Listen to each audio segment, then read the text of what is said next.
Hello everyone, welcome back to my YouTube channel. तो आज जो हम इस आर्टिकल के बारे में बात करने वाले हैं, तो उस आर्टिकल का नाम था जो कॉप 29 प्रायोरिटीज। कॉप जो है बेसिकली बाकू में जो होने वाला जो कॉन्फ्रेंस चल रहा है क्लाइमेट फाइनेंस के ऊपर, उसके ऊपर है सारी डिटेल्स। तो उसमें क्या प्रायोरिटीज हैं, क्या डिस्कशन हो रहा है, क्या एजेंडा है, क्या चीज़ें इंपॉर्टेंट है, सब यहाँ पे बात करेंगे। अगर आप मेरे सारे पीडीएफ वगैरह को एक्सेस करना चाहते हो तो आप मेरा टेलीग्राम चैनल ज्वाइन कर सकते हो। और अगर आप मेरे सारे नोट्स को एक्सेस करना चाहते हो तो आप मेरा चैनल ज्वाइन कर सकते हो, जिसमें मैंने मोर देन 500 से भी ज़्यादा पीडीएफ पोस्ट कर दिए हैं और मैं उसको डेली बढ़ा रहा हूँ। बहुत ही अफोर्डेबल प्लान है, आप उसको ले सकते हो। Let's begin. सबसे पहले बात करते हैं कि राइजिंग क्लाइमेटिक कंसर्न क्या है हमारे लिए यहाँ पे। तो ग्लोबल टेम्परेचर लगातार आप देख रहे हो कि बढ़ रहा है हर एंड दिस हैज़ जिस लगातार जिसकी वजह से कभी फ्लड्स आ जाते हैं, कभी टोरेंटल रेन्स हो जाता है, जिससे मिलियंस पूरे वर्ल्ड वाइड इफेक्ट हो रहे हैं। ऐसा नहीं है कि it is only about India, it is also about globally. हर जगह का टेम्परेचर बढ़ा है कहीं ना कहीं। कॉप 29 का फोकस क्या होने वाला है, तो बेसिकली ये पूरा का पूरा जिसका फोकस है वो क्लाइमेटिक फाइनेंस के ऊपर है। क्लाइमेट फाइनेंस के ऊपर ऑलरेडी मैंने बहुत डिटेल में एक लेक्चर पढ़ाया हुआ है, मैं उसका लिंक डिस्क्रिप्शन में डाल दूंगा, आप वो चाहे तो देख सकते हो। Right. The primary agenda of COP 29 is in Baku, जो बाकू में हो रहा है, is developing a new collective quantitative goal. अब यहाँ पे जो मेन अपना काम है वो है कि एक नया अपने को NCQG एक करके जो हम गोल बनाना चाह रहे हैं for climate finance, emphasising on mitigation and loss and damage. तो बेसिकली हम चाहेंगे कि इस बागों में इनका फोकस क्या है कि वो एक नया गोल बनाना चाहेंगे कहीं ना कहीं क्लाइमेट को लेकर के, और जिसका फोकस जो होगा वो मिटिगेशन के ऊपर होगा। मैंने ये मिटिगेशन और अडेप्टेशन दोनों पढ़ाया था उस लेक्चर में जो जिसकी मैंने अभी बात की थी।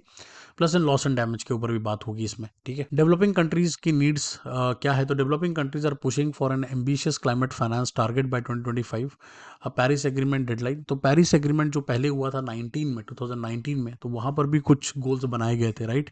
जिसका कि टारगेट 2025 तक अचीव करने का था कि हम पुश करेंगे अपने आप को, और एम्बिशियस क्लाइमेट टारगेट रखे गए थे। ठीक है।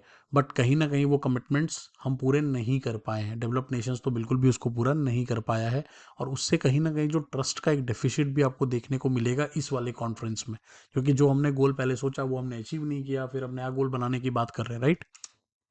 इंपॉर्टेंस ऑफ फाइनेंशियल सपोर्ट, तो finance aid is essential for developing countries. अब एक चीज़ हमें ये भी समझनी पड़ेगी कि जो फाइनेंसेस हैं डेवलप्ड कंट्री के और डेवलपिंग कंट्रीज के, दोनों कंप्लीटली डिफरेंट हैं। तो इसलिए जो डेवलपिंग कंट्रीज है उनको कहीं ना कहीं अगर अपने गोल्स को मीट करना है तो उनको कहीं ना कहीं फाइनेंशियल एड की रिक्वायरमेंट होगी, जो कि NDC के थ्रू कहीं ना कहीं ये होगा, अप्रूव होगा कि नेशनली डिटरमाइंड कंट्रीब्यूशन जो NDC है वो कहीं ना कहीं इसकी लिमिट्स को इंक्रीज करता है, नहीं करता है, उनके एम्बिशंस को कैसे देखता है, वो सब यहाँ पे डिसाइड होगा। Building on the past progress, तो COP 29 aims to sustain momentum on the renewable energy and fossil fuel reduction establish in COP 28 in Dubai. अब कहीं ना कहीं जो दुबई में हमारा कॉन्फ्रेंस हुआ था कॉप 28, वहाँ पे जो हमने चीज़ें डिस्कस की थी, capacity development, technology transfer, financial support, उसमें कहीं ना कहीं ऐड ऑन किया जाएगा इस बार। कुछ कुछ चीज़ों को इसमें लाया जाएगा मोमेंटम बढ़ाने के लिए। रिन्यूएबल एनर्जी हो गया, फॉसिल फ्यूल रिडक्शन हो गया, इन चीज़ों को यहाँ पे सस्टेन करने की कोशिश की जाएगी in line with COP 28। Loss and damage mechanism की बात करें तो Warsaw mechanism on LND will be reviewed. अब ये एक वॉरसॉ मैकेनिज्म का इस्तेमाल की बात की गई थी लास्ट टाइम। मैं इस मैकेनिज्म को भी यहाँ पे समझाऊंगा, विच इज़ वेरी इंपॉर्टेंट। ये इस आर्टिकल में नहीं था, बट मैंने सेपरेटली इसको कवर किया है ताकि आपको पता चले कि वॉरसॉ मैकेनिज्म होता क्या है।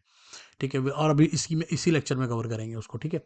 Will further guidance on the Santiago network will be developed and enhance technical assistance for climate impact. तो पूरा वॉरसॉ मैकेनिज्म मैं आपको अभी समझाऊंगा, तो आपको इस सारा ये वाला पॉइंट क्लियर हो जाए। Global goal on adaptation indicators for tracking progress. अब बहुत इंपॉर्टेंट है कि सिर्फ यही नहीं कि गोल बनाना है, हमें तो कुछ इंडिकेटर्स भी चाहिए होंगे जो प्रोग्रेस को ट्रैक कर सकें, एग्जामिन कर सकें, उसके ऊपर डिस्कशन हो पाए कि भाई आपने कितना अचीव किया in terms of agriculture, gender action plan के ऊपर क्या काम हुआ। तो ये सारी चीज़ों का कुछ हमें सिर्फ हमें गोल नहीं बनाना, हमें ट्रैकिंग सिस्टम भी है, ट्रैकिंग प्रोग्रेस भी बनाना ज़रूरी है। पॉलिटिकल चैलेंजेस क्या होंगे, तो कहीं ना कहीं अभी जो ग्लोबल कन्फ्लिक्ट चल रहा है, कहीं ना कहीं जियो पॉलिटिकल एक कन्फ्लिक्ट है कहीं ना कहीं पूरे वर्ल्ड में, वो आपको देखने को मिल रहा है, और उसकी वो भी इम्पैक्ट करेगा इस कॉप 29 के आउटकम। अर्जेंसी और इमीडिएट एक्शन, तो while international cooperation is crucial, कहीं ना कहीं इंटरनेशनल कोऑपरेशन तो इंपॉर्टेंट है ही है, प्लस आपको ये भी समझना पड़ेगा, आपको हर रिसोर्सेज लगाने पड़ेंगे ताकि आपका जो टारगेट था 1.5 डिग्री सेल्सियस का, कि हम उसको उतना कम करेंगे, वो कहीं ना कहीं हम उसको अचीव कर पाएँ, जो कि अब तक तो होता हुआ नज़र नहीं आता है। अब आते हैं वॉर्सो मैकेनिज्म के ऊपर। तो आर्टिकल वहीं तक था कि ओवरऑल आर्टिकल क्या कहता है, बट अब वॉर्सो मैकेनिज्म मैं आपको समझाने लगा हूँ कि वो होता क्या है।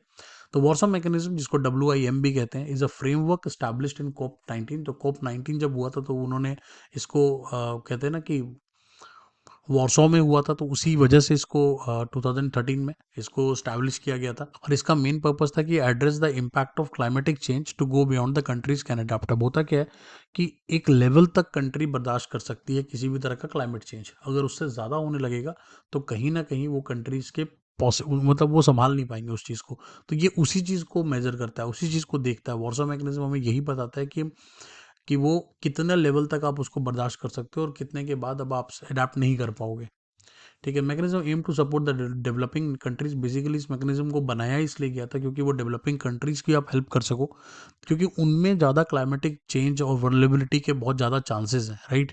एंड वहाँ पे लॉस एंड डैमेज काफ़ी हो सकता है क्लाइमेट को, and that is the reason why अब वहाँ पे सी राइज लेवल्स किस तरह के चल रहे हैं, वहाँ पे लॉन्ग टर्म शिफ्ट्स किस तरह के हो रहे हैं, क्लाइमेटिक चेंज किस तरह के इवेंट्स वहाँ पे टेक प्लेस कर रहे हैं, उन सब चीज़ों को यहाँ पे वॉर्सो मैकेनिज्म के थ्रू देखा जा सकता था कि लॉस एंड डैमेज कितना हो रहा है। इसके मेन की कंपोनेंट्स क्या क्या थे? तो पहला की कंपोनेंट हो गया नॉलेज बिल्डिंग।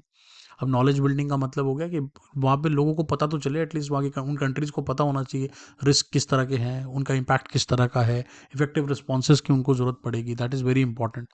सेकंड हो गया कि कोऑर्डिनेशन एंड सपोर्ट किस तरह का चाहिए हमें यहाँ पे। तो mechanism aims to improve the coordination of stake holders including government, NGO, communities. तो यहाँ पर हमारा कोऑर्डिनेशन एंड सपोर्ट भी बहुत इंपॉर्टेंट होगा, जहाँ पे गवर्नमेंट, NGO, कम्युनिटीज़ सब इकट्ठे आकर के काम कर पाएँ। तीसरी चीज़ financial and technical support. Obviously आपको बहुत सारा फाइनेंस की रिक्वायरमेंट पड़ेगी फॉर बिल्डिंग कैपेसिटी, और ताकि जल्दी से जल्दी हम क्लाइमेटिक इम्पैक्ट से रिकवर कर पाएँ। एट द सेम टाइम किसी भी तरह का डिजास्टर रिस्क को भी हम रिड्यूस कर पाएँ with the help of financial support और टेक्निकल सपोर्ट। तो ये था पूरा वो वॉर्सो मैकेनिज्म जो मैंने आपको समझा दिया। Thank you so much. अगर आप मेरे चैनल को पसंद करते हैं, आप मेरी सीरीज़ को पसंद कर रहे हैं, तो definitely like, share and subscribe, और मिलते हैं अगली वीडियो में।